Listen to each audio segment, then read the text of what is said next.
जय गुरु जी संगत जी। गुरु जी का बहुत बहुत शुक्राना कि उन्होंने आज फिर से मुझे ये सेवा दी, सत्संग करने का मौका दिया। संगत जी, गुरु जी के बारे में तो क्या कहें, कुछ समझ नहीं आता। हम उनका गुणगान कर ही नहीं सकते, पर जो गुरु जी बुलवाना चाहें वो मैं आपको बताती हूँ, वही सत्संग शेयर करूँगी जो गुरु जी करवाना चाहेंगे। संगत जी, मेरी जर्नी आज मैं आपके साथ शेयर करना चाहती हूँ कि गुरुजी ने मुझे अपने से कैसे जोड़ा। क्योंकि हम तो गुरुजी की शरण में कब से हैं हमें नहीं पता, लेकिन एक वक्त आता है जब गुरुजी बताते हैं कि हाँ अब तुम मेरी शरण में हो। तो संगत जी, हम फर्स्ट टाइम तो 2014-15 में गए थे गुरुजी के मंदिर। एक्चुअली मेरे हस्बैंड के एक फ्रेंड हैं, तो उन्होंने बताया था मेरे हस्बैंड को कि वहाँ जाने से ना सारे काम हो जाते हैं अगर कोई 5 मंडे जाता है तो। इसके अलावा उन्होंने कुछ बताया नहीं गुरुजी के बारे में। तो ये जैसे गए तो इनको अच्छा लगा, तो जैसे सब मंदिर में जाते हैं तो इन्होंने कहा कि चलो तुम्हें भी दिखा के लाता हूँ, एक मंदिर है बहुत अच्छा है। तो जैसे घूमने के पर्पज़ से जाते हैं, मैं भी चली गई साथ में। तो एक दो बार हम लोग गए, तो फिर जैसे इन्होंने बताया कि गुरुजी भाई एक इंसान ही थे और अब नहीं है। तो दिमाग में जो बचपन से एक चीज़ चलती रहती है, और वैसे भी थोड़ा इधर उधर से सुनते थे, जो गुरुजी हैं इंसान हैं, वो इनकी बराबरी तो कोई नहीं कर सकता, ये तो भगवान है। पर एक वही छवि बनी हुई थी। तो हमने कहा हम किसी इंसान को नहीं मानते, माता रानी है ना, वो सब कुछ सुनती है, तो इंसानों को मानने की क्या ज़रूरत है, वही भगवान है सब कुछ। और गुरु की महिमा क्या होती है ये पता नहीं था, क्योंकि हमारे घर में किसी ने कोई गुरु नहीं बना रखा, तो ऐसा कुछ सुना नहीं था। पर आत्मा बड़ी बेचैन रहती थी कि वो कहते हैं ना, उसको तो मिलने के लिए था कि वो भगवान से मिलना चाहती है, लेकिन हमें नहीं पता था कि इतनी बेचैनी क्यों रहती है। तो संगत जी, जिस टाइम हम गए थे मंदिर, उस टाइम मेरे हस्बैंड कई स्वरूप लेके के आए गुरुजी के। उस टाइम तो पता नहीं था ये साक्षात गुरुजी स्वयं है इसके अंदर। तो उन्होंने कहा देख लो। फिर मैंने सोचा हम तो मानते नहीं हैं, तो जैसे और पेंटिंग रखते हैं यही समझ के मैंने उसमें से 2 स्वरूप सिलेक्ट कर लिए। और जो पूजा घर है उसमें भी नहीं रखे, उसमें जैसे विंडो में जो कर्टन लगा होता है उसके पीछे रख दिए। और कभी कभार जैसे साफ़ कर देती थी उनको। बस ये सोचती थी कि अब मैं इनका क्या करूं, मंदिर में रख नहीं सकती, क्योंकि मंदिर में तो हम तो भगवान को ही रखते हैं ना, इतना ज्ञान नहीं था। तो ऐसे ही वो रखे रहे। सोचती थी जैसे बचपन से सुनते थे कि कोई चीज़ को यूज़ ना करो, जो मूर्ति होती हैं भगवान की या और कुछ होता है पूजा से रिलेटेड कोई भी चीज़ होती है तो उसको पीपल के नीचे रख दो, जल प्रवाह कर दो। बस मैं ऐसी सोचती रह गई, क्योंकि गुरुजी तो आ गए थे, उनको कहीं जाना थोड़ी था, जानने के लिए थोड़ी आए थे गुरुजी। लेकिन मैं मूर्ख थी जो ऐसे ही सोचती रहती थी कि क्या करूं क्या करूं। तो इसके लिए मैं गुरुजी से बहुत बहुत माफ़ी चाहती हूँ, और संगत जी से भी बहुत माफ़ी चाहती हूँ कि वो एक अज्ञानता थी, कुछ पता नहीं था, मूर्खता थी कि इतनी रिस्पेक्ट जो एक महाशिव को मिलनी चाहिए थी, मैंने क्या किया। तो संगत जी, ऐसे ही 5-6 साल निकल गए, और 2020 में मेरे पापा भगवान के पास चले गए। तब शायद गुरुजी को मेरे पे दया आ गई, और उन्होंने सोचा कि अब इसका टाइम आ गया है, अब इसको बता देना चाहिए, अपनी पावर दिखा देनी चाहिए कि मैं क्या हूँ। तो संगत जी, एक छोटा सा स्वरूप था, वो मैं ड्राइंग रूम में अपने जैसे और चीज़ें सजा के रखते हैं ऐसे रखा हुआ था। तो ऐसे ही जैसे मन बहुत बेचैन रहता था, क्योंकि आत्मा को तो पता था ना कि कहाँ जाना है, हमें नहीं पता था। अब मैं यूँ सोचती थी पता नहीं इतनी बेचैनी क्यों रहती है, कहीं मन नहीं लगता, कुछ नहीं होता। तो ऐसे ही मुझे तो पता नहीं था कि भाई सुनते हैं, मुझे कुछ नहीं पता था गुरुजी के बारे में। मैंने सिर्फ एक फ़ोटो समझ के रखा हुआ था, क्योंकि मैं किसी से मिली नहीं थी, कुछ पता नहीं था, किसी से नहीं सुना था कुछ भी। वो जर्नी जो 1-2 बार मंदिर गए थे वो वहीं की वहीं ख़त्म हो गई थी, उन्होंने भी हमें कुछ नहीं बताया था। तो ऐसे ही मैं बोलने लगी कि बहुत बेचैनी रहती है साफ़ करते करते गुरुजी के स्वरूप को, और बड़ी शांति सी मिलने लगी। और ऐसा कुछ हुआ नहीं, पता नहीं गुरुजी ने तो अपने आप ही मेरे सर पे अपना हाथ रख दिया। वो कहते हैं वो अपने आप ही खींचते हैं। तो एकदम से ही अपने आप ही श्रद्धा जाग गई और मैंने अपने हस्बैंड को बोला कि मुझे ना इनके मंदिर जाना है। तो बोले चलो। ये भी गुरुजी की कृपा है कि वो कहीं जाने के लिए मना नहीं करते और वो बड़े खुश होकर मुझे लेके गए और ऐसे ही बात करने लग गई अपने आप ही। गुरुजी ने जैसे अपने आप ही दिमाग में अपने बारे में सब कुछ डाल दिया कि वो एक शक्ति हैं, वो एक पावर हैं। लेकिन तब तक भी ये नहीं पता था कि ये साक्षात महाशिव हैं और सब कुछ सुनते हैं, बोलते हैं। तो फिर उसके बाद अपने आप ही मैंने ऐसी बातें करनी शुरू कर दी, क्योंकि जब मैं बोलती ना तो उसका रिप्लाई ऐसे मुझे यूट्यूब वगैरह पे, फेसबुक पे, मतलब कोई ऐसा मतलब मैसेज मिलता था जैसे हम फेसबुक चलाते हैं तो कुछ भी लिखा आ जाता है। तो मैं कहती जो मैं बोलती हूँ ना ये उससे रिलेटेड लगता है मुझे। तो एक दिन मैंने ऐसे बोला कि भाई मैं आपके बारे में कहाँ जानूँ, भाई आप क्या हो, कौन हो। तो उस टाइम सोनिया कथुरिया आंटी जी सत्संग करती हैं लाइव। तो अब इतना मुझे ध्यान नहीं है कि कैसे पता लगा था उनका मुझे।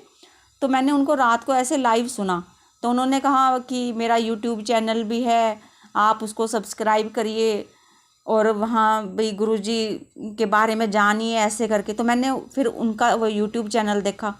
तब मुझे मतलब गुरुजी के बारे में पता लगना शुरू हुआ थोड़ा थोड़ा, जितना गुरुजी बताते गए।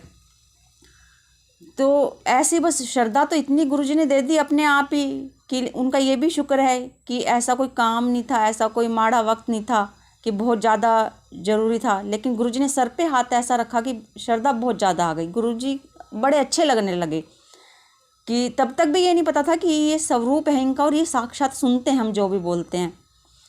तो उसके बाद संगत जी फिर जो मैंने स्वरूप खिड़की में रखे हुए थे उनको बाहर निकाला और अपने डाइनिंग एरिया में वॉल पे लगा लिया और वहाँ ऐसे ही बैठ के बात करती रहती थी।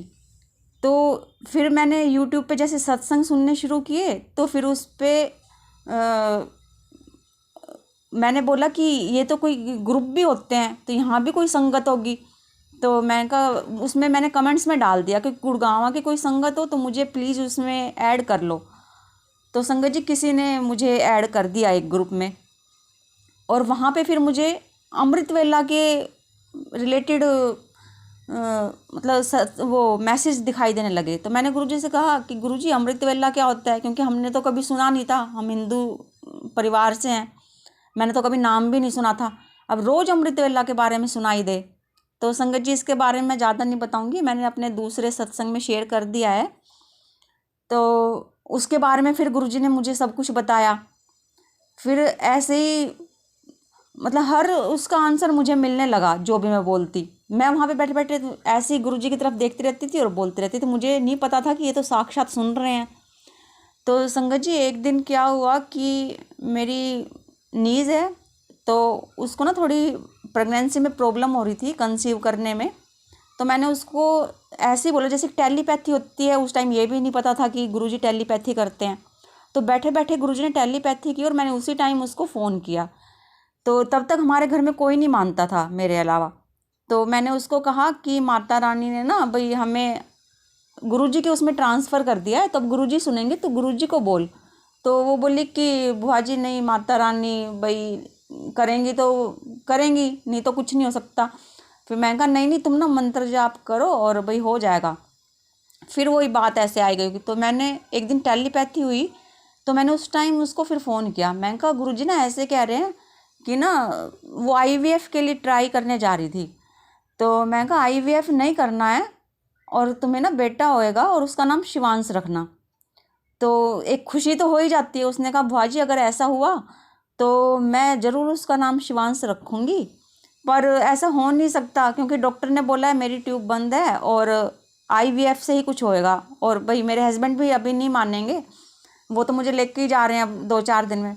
मैंने कहा अगर गुरुजी को IVF नहीं कराना तो नहीं होएगा, वो चाहे कैसे भी रोक के वो रोक देंगे। तो संगत जी उस टाइम कोरोना टाइम चल रहा था, वो वहाँ नहीं जा पाई। उसके ब्रदर इन लॉ को कोरोना हो गया और वो हॉस्पिटल में एडमिट हो गए। तो उनके जो हस्बैंड हैं वो उनके साथ वहाँ चले गए, वो वहीं रुक गया। फिर ऐसे करके चलता रहा बस यूँ। वो मार्च अप्रैल का महीना था स्टार्टिंग। फिर उसके बाद क्या हुआ कि उसको कोरोना हो गया और वो भी थोड़ा सा फिर मानने लगी।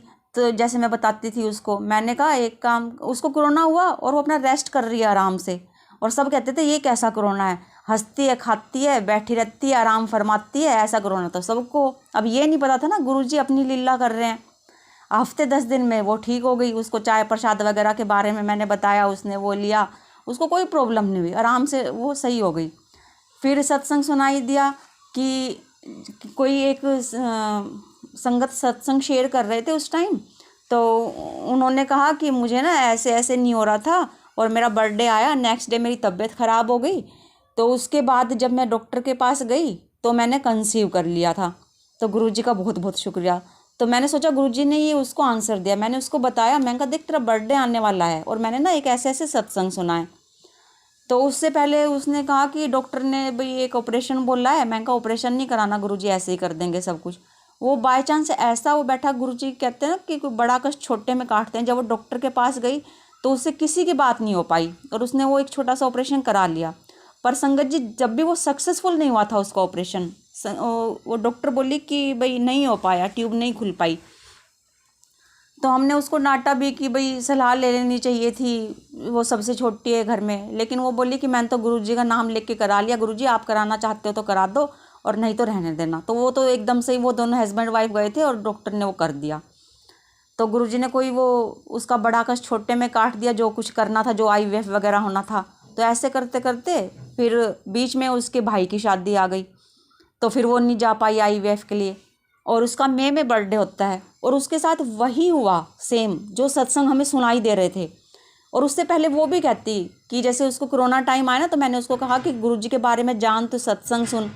तो सुनने लगी। वो कहती मैं जब भी यूट्यूब खोलती हूँ मुझे ना सारे सत्संग ऐसे दिखाई देते हैं, सुनाई देते हैं कि माँ बनने लगो तो भाई ये चीज़ें खानी चाहिए, बच्चे का ऐसे ध्यान रखना चाहिए। मैं कहा गुरुजी संकेत दे रहे हैं, हो सकता है हो जाए। अब उस टाइम इतना पता नहीं था हमें भी, बस ये सत्संग सुनाई देते थे उसी से रिलेटेड। तो उसका जैसे बर्थडे आया, नेक्स्ट डे वैसे ही उसकी तबीयत ख़राब हो गई। और जब वो डॉक्टर के पास गई तो डॉक्टर ने कहा कि यू आर प्रेग्नेंट। अब डॉक्टर भी हैरान और वो भी हैरान कि एकदम से कैसे हो गया, कि ट्यूब तो खुली नहीं थी। फिर उसने अब वही अपना जय गुरुजी बोला और उसके बाद से फिर वो भी मानने लग गई। तो गुरुजी का बहुत बहुत शुक्रिया। कभी गुरुजी चाहेंगे तो वो अपना सत्संग खुद अपनी जर्नी में शेयर करेगी। तो उसने कहा कि अभी 3 महीने के लिए भाई बताना नहीं है कहीं भी। मैंने उसको यही बोला। फिर हमें सत्संग सुनाई दिया कि मैंने उसको यही बोला कि जब गुरुजी चाहेंगे ना तब अपने आप सबको पता लग जाएगा। तो फिर वो एक सत्संग ऐसा सुनाई दिया कि एक लेडी थी, उनको प्रेगनेंसी उन्होंने किसी को नहीं बताई, और उनके पास में ही आके कोई उनको पूछती है कि भाई आप प्रेग्नेंट हो, मुझे ऐसे ऐसे सपना आया है। सेम संगत जी उसके साथ वही चीज़ हुई। उनके नेबर एक दिन आके कहती हैं कि मुझे ऐसे ऐसे सपना आया कि ये प्रेग्नेंट है आपकी बहू। तो मैंने कहा कि ना तो मत करना, जब गुरुजी ने हाँ कर दिए, वो संकेत वही दे रहे हैं जैसे हम सत्संग सुनते हैं उसी हिसाब से ही सब कुछ चल रहा है। तो फिर उसकी सास ने बोला हाँ जी हमारी बहू जो है वो प्रेग्नेंट है। तो ऐसे गुरुजी ने अपने आप ही 2-3 महीने जो वो टाइम निकलवाया वो निकलवाया, और जैसे वो चाहते थे वैसे ही सबको पता लगा। तो गुरुजी का बहुत बहुत शुक्रिया। ऐसे करके जब वो जुड़ी तो फिर हमारे घर में जो और फैमिली मेम्बर हैं उनको भी लगा कि हाँ गुरुजी में पावर है ऐसे, तो वो भी थोड़ा मानने शुरू हुए। तो गुरुजी का बहुत बहुत शुक्रिया कि ऐसे करके गुरुजी ने सबको जोड़ा। तो संगत जी जैसे गुरुजी कहते हैं कि शॉर्ट विच सुनाओ, तो वो अपनी जर्नी थोड़ा डिटेल में सुनाएगी। मैं अपने सत्संग कंटिन्यू करती हूँ आगे, जैसे गुरुजी बुलवाना चाहें, जो मुझे ध्यान दिलाएं। क्योंकि संगत जी इतना टाइम हो जाता है ना, गुरुजी की ब्लेसिंग तो बहुत ज़्यादा होती हैं, लेकिन हम इंसान है ना भूल जाते हैं ब्लेसिंग ले ले के, क्योंकि लिखते हैं नहीं। जो ध्यान आ जाता है फिर गुरुजी चाहते हैं वही हम बोलते हैं। तो गुरुजी का बहुत बहुत शुक्राना। संगत जी एक मैं अपना सत्संग शेयर करती हूँ। एक बार मैंने गुरुजी का स्वरूप बुक कराया बड़े मंदिर में। तो मैंने कहा मुझे रेड चोले वाला गुरुजी का स्वरूप बहुत पसंद था वो, तो मैंने सोचा वही मिलेगा और बहुत बड़े मिलेंगे। लेकिन संगत जी उस टाइम ना वो गुरुजी का एक स्वरूप चल रहा था जिसमें पीछे पिकॉक हैं और आगे गुरुजी बैठे हुए हैं, वाइट चोले का है क्या है। तो जैसे तो मतलब मुझे नहीं पता था वो वाला मिलने वाला, मैं बुक करा के आ गई। अब नेक्स्ट मंडे मेरा जाना मुश्किल, क्योंकि हस्बैंड अब जाते नहीं थे जॉब के चक्कर में। तो मैंने कहा गुरुजी भाई कैब से आए। मैं कहा आप कैब में आओगे? और मैं कहा गाड़ी से बुलाते थे लोगों की तो जर्नी, वो कहते हैं कि हाई जाती है, मेरी लो जा रही है। मैं भाई कैसे आऊँगी अब? तो मैं कहा आप क्या कैब से वापस आओगे? तो संगत जी एक मेरी भाभी हैं, वो गाड़ी ड्राइविंग करती हैं। तो मैंने उनको बोला, वो भी थोड़ा मानना क्या, मतलब उनको लगा था कि जैसे वो कुछ सोचती थी ना, तो मैं उनके पास फ़ोन करती थी जो वो कहती कि दीदी मैं यही सोच रही थी और आपने मुझे यही बता दिया। तो मैं कहा गुरुजी ना तुझे अपनी ओर खींच रहे हैं, तो गुरुजी का मंत्र जाप किया कर। तो वो कहती मुझे भी ऐसा ही लगता है। तो मैंने उसको बोला चल एक बार ना मंदिर चल। तो जैसे ही मैंने उसको बोला, नेक्स्ट मंडे को गुरुजी का स्वरूप मुझे लेके आना था। तो मैंने उनको बोला कि चलोगे आप मंदिर? उन्होंने कहा हाँ चलूँगी।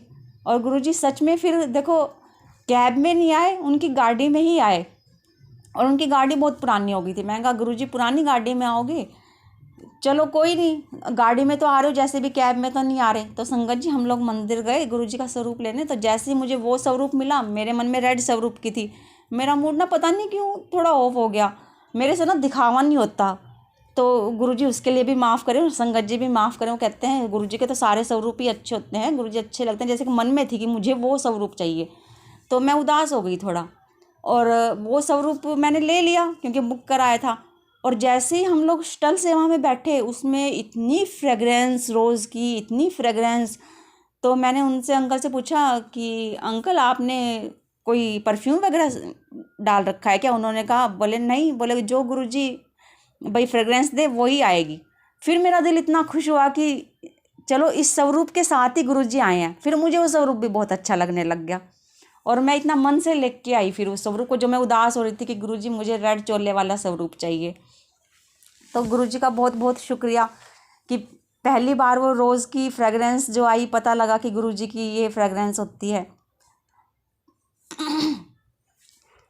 और संगत जी एक मैं ये शेयर करना चाहती हूँ, गुरुजी जो भी बुलवाएं, क्योंकि ना शुरू शुरू में जो हमें भी नहीं पता था कि सत्संग कैसे करते हैं, क्या करते हैं। तो मैंने सत्संग किया मार्च में। तो शुरू में जैसे मन में आया कि गुरुजी को गद्दी लगाते हैं, पता तो कुछ था नहीं, किसी संगत से मिले नहीं थे। तो मैं तो हर चीज़ के लिए गुरुजी से माफ़ी मांगती हूँ क्योंकि मैंने तो बड़ी मूर्खता की है। तो मैंने क्या किया, वो कहते हैं बस ये सुना था कि भगवान तो ना भाव के भूखे होते हैं, और ये नहीं पता था गुरुजी तो साक्षात आके अपनी गद्दी पे बैठते हैं। तो मैंने क्या किया, एक डब्बा लिया ऊंचा सा, और मार्केट से ना सोफ़े की गद्दी खरीद लाई, और एक नीचे चरण पे रखने के लिए चौकी खरीद लाई, और वो अपना रख लिया, उसके ऊपर रेड कपड़ा लगा दिया, वो गुरुजी की गद्दी बना दी। और उसके ऊपर फिर मैंने गुरुजी का स्वरूप रख दिया। और दिन में जब मैं सोई तो मुझे ऐसा लगा गुरुजी कह रहे हैं स्वरूप को इसके ऊपर नहीं रखना है, यहाँ तो मैं बैठता हूँ। मतलब इस ढंग से कुछ मुझे एक सपना आया था। तो फिर मैं एकदम से उठी और मैंने वो वहाँ से हटाया स्वरूप गद्दी से, और उसको फिर वॉल पे लगाया, या पता नहीं साइड में रखा था, वॉल पे लगाया है शायद। तो ऐसे गुरुजी मुझे अपने आप ही बताते रहते थे सब कुछ, या तो मैसेज के जरिए या कोई सत्संग सुन लेती थी, क्योंकि संगत से तो गुरुजी ने मिलने नहीं दिया मुझे कि मैं किसी से कुछ पूछती। तो संगत जी मुझे वो आदत रही, मैं सब कुछ फिर गुरुजी से ही पूछती और मुझे सब कुछ आंसर गुरुजी देते थे, क्योंकि संगत से तो गुरुजी मिलने नहीं दे रहे थे। फिर उसके बाद मैंने एक दिन ऐसे ही सोचा कि जैसे उसमें सुनते थे कि सत्संग करना है, सत्संग करना है, तो सत्संग मैं कहा गुरुजी सत्संग कैसे करते हैं? तो शायद ये पता नहीं किसी संगत के लिए आंसर है, कोई जानना चाहते हो, जैसे हम जानना चाहते थे, किसी को जानते नहीं थे कि सत्संग कैसे करते हैं। तो उसमें मुझे पूरा प्रोसीजर नज़र आया, एक मैसेज में, किसी कमेंट्स में था वो भी। जैसे कोई मैसेज होता है तो उस पर हम नीचे जय गुरु जी करके कमेंट्स डालते हैं, तो उसमें किसी ने पूरा प्रोसीजर लिखा हुआ। तो संगत जी गुरु जी के सत्संग में ऐसा कुछ नहीं होता है, मन के भाव होते हैं, कोई अहम वहम नहीं होता। बस एक अपने प्लेलिस्ट लगाओ, और उसमें ये भी लिखा हुआ था, क्योंकि मैं जैसे अकेली थी, किसी संगत से नहीं मिली थी, मैं और मेरी बेटी बैठ के करने लग गए। फिर वो बोले कि आपके कानों तक शब्द वाणी आनी चाहिए, ज़रूरी नहीं है आप संगत को बुलाओ, वहाँ पे संगत हो, गुरुजी खुद आते हैं और जो चाहेंगे तो संगत को भी बुलाएंगे। तो हमने फिर अपना ऐसे ही किया, प्लेलिस्ट एक ली उसमें, और एक ओमकार जब चला तो अपना वो उसमें जोत जलाते हैं, एक ओमकार जब चलता है और उसके बाद शब्द वाणी चलती है, कड़ा प्रसाद बना के रख दो, और बाद चाय प्रसाद बना के रख दो, जल प्रसाद रख दो गुरु जी के आगे। और जब सत्संग पूरा हो जाए आरती के बाद तो भी जल प्रसाद सबको दे दो और कड़ा प्रसाद बांट दो। तो ऐसे करके हम सत्संग करने लग गए। तो मैंने सत्संग में सुना था गुरुजी जरूर आते हैं और अपनी प्रेजेंस दिखाते हैं। और हमें तो कुछ भी नज़र नहीं आया। मैंने कहा गुरुजी हमें तो कुछ भी नज़र नहीं आया, आप आए नहीं क्या? तो संगत जी ऐसे 2 सत्संग किए, उसमें हमें कुछ नज़र नहीं आया। फिर उसके बाद वो कहते हैं ना, गुरुजी ने सोचा ये तो मूर्ख है, अपने आप से सोचेगी नहीं कुछ भी। फिर गुरुजी ने दिमाग में डाला कि गद्दी लगनी चाहिए, भाई सोफ़ा वगैरह हो, गुरुजी आके बैठते हैं, डब्बे पे थोड़ी ना गुरुजी बैठेंगे। पर संगत जी गुरुजी की महिमा देखो, जो हमने वो डब्बा रखा उसके ऊपर लाल कपड़ा जो बिछाया, उस पर भी गुरुजी ने शिवलिंग के रूप में दर्शन दिए हमें। एक दिन मैं खड़ी थी तो उस पर मुझे पूरा शिवलिंग नज़र आया। मैंने अपनी बेटी को बोला, मैं कहा देखो शिवलिंग बना हुआ है। वो बोली मम्मा नहीं, विंडो से ना धूप आ रही है, उससे कुछ लग रहा है ये। लेकिन फिर वो धूप भी चली गई और फिर भी वो शिवलिंग वहीं पे बना हुआ था। तो गुरुजी का बहुत बहुत शुक्रिया कि गुरुजी ने उस भाव को भी ब्लेस किया, कि उस डब्बे को भी ब्लेस किया कि मैं तो इस पर भी आके बैठ सकता हूँ। पर फिर गुरुजी ने सोची दी। तो फिर मैंने अपने हस्बैंड को बोला कि गुरुजी के लिए सिंहासन लेके आना है। फिर संगत जी हमारी एनिवर्सरी आने वाली थी, तो फिर हम सिंहासन लेके आए गुरुजी का बनवा के। फिर वो मैंने प्रॉपर तरीके से लगाया। फिर चोले का नहीं पता था कि चोला क्या होता है, सुना था बस। फिर वो उसके बारे में बताया कि भाई पूरा उसको कवर कर दो, एक दुपट्टा लगा दो साफ़, उसको चोला बोलते हैं। तो संगत जी फिर जैसे 2020 में मेरे पापा चले गए भगवान के पास, तो मैं बहुत याद करती थी उनको।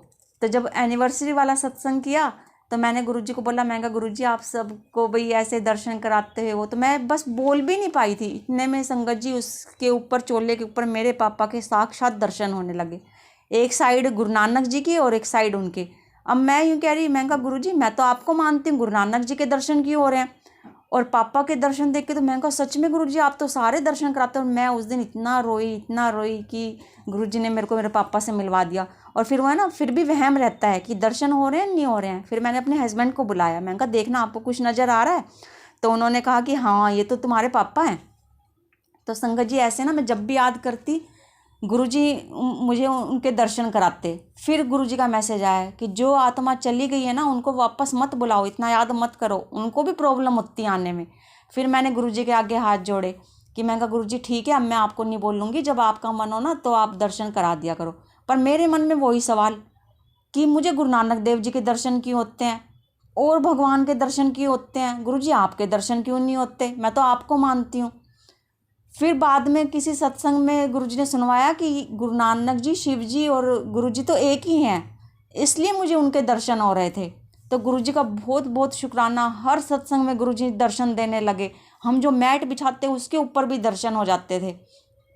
और मेरी बेटी को तो पता नहीं कितने दर्शन होते थे। वो कहती मुझे पहाड़ नज़र आते हैं, नदियाँ नज़र आती हैं और गुरुजी नज़र आते हैं, राधा कृष्ण जी नज़र आते हैं।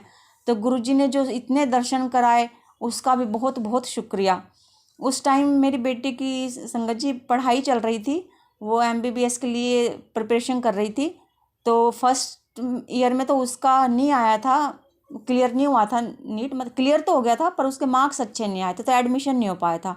तो उसके मन में फिर जब गुरुजी आए ना तो फिर से मतलब आई कि मैं दोबारा तैयारी करूँगी एग्ज़ाम की।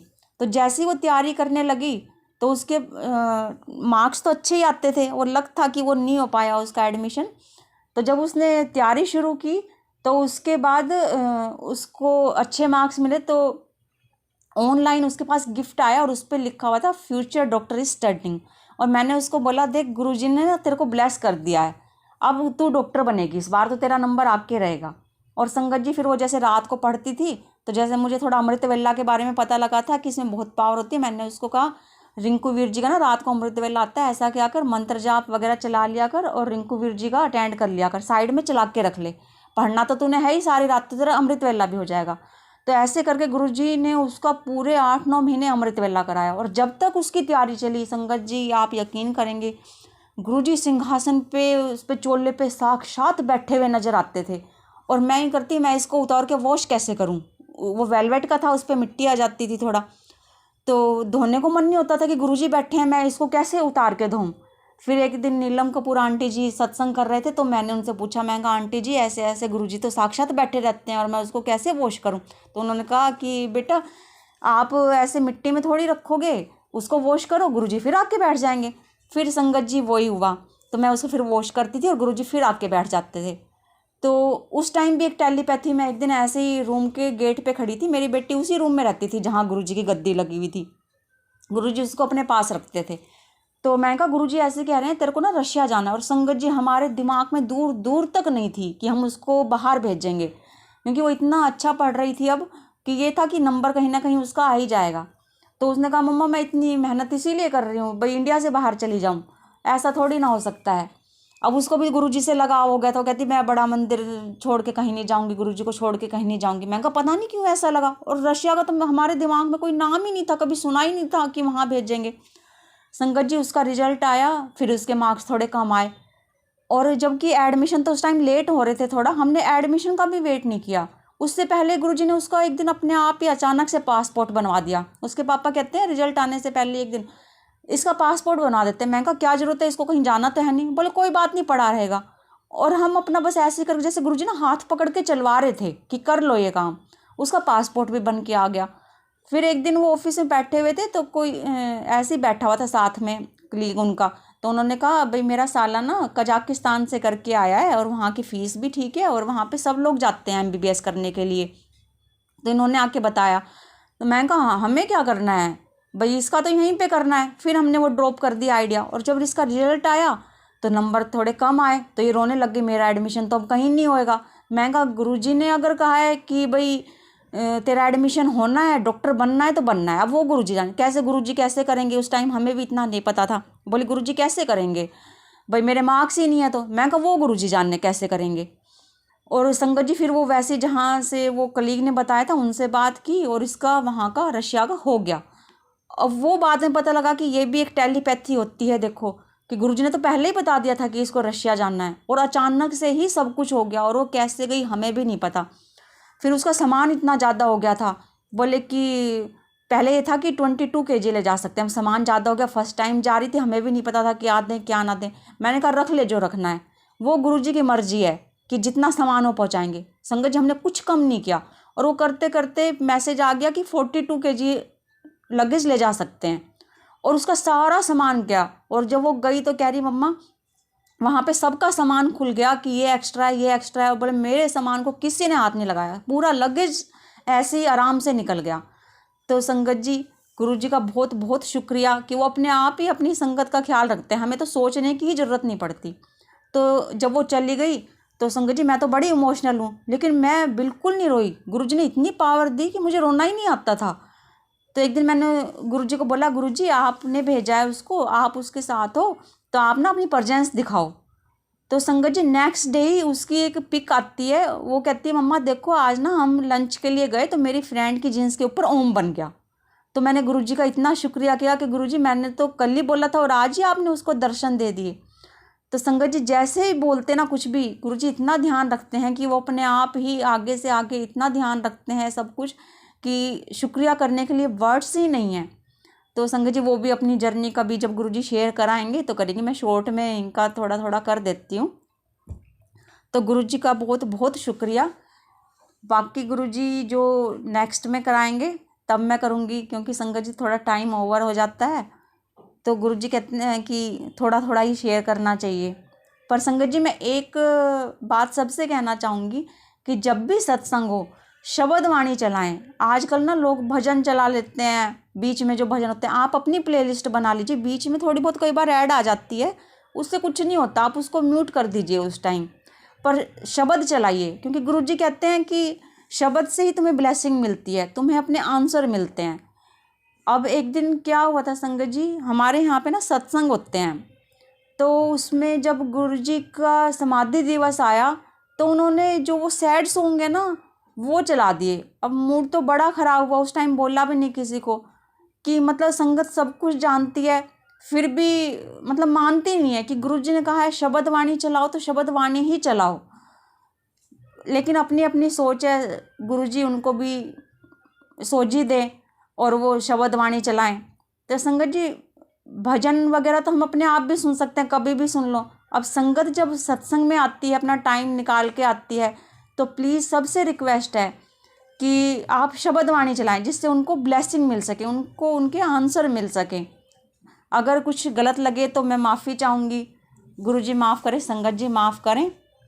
और संगत जी जितना हो सके आप पुरानी संगत के सत्संग सुनिए, उसमें ना हमें आधे शब्द तो वैसे ही पता लग जाते हैं कि गुरुजी क्या क्या चलाते थे।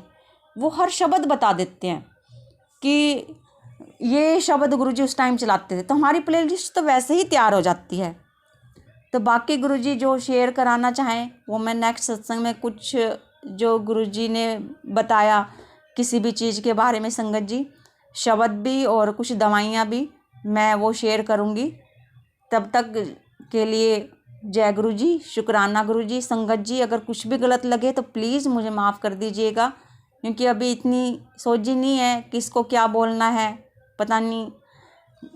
तो प्लीज़ गुरुजी माफ़ करें, संगत जी माफ़ करें अगर कुछ गलत मुंह से निकल जाए तो।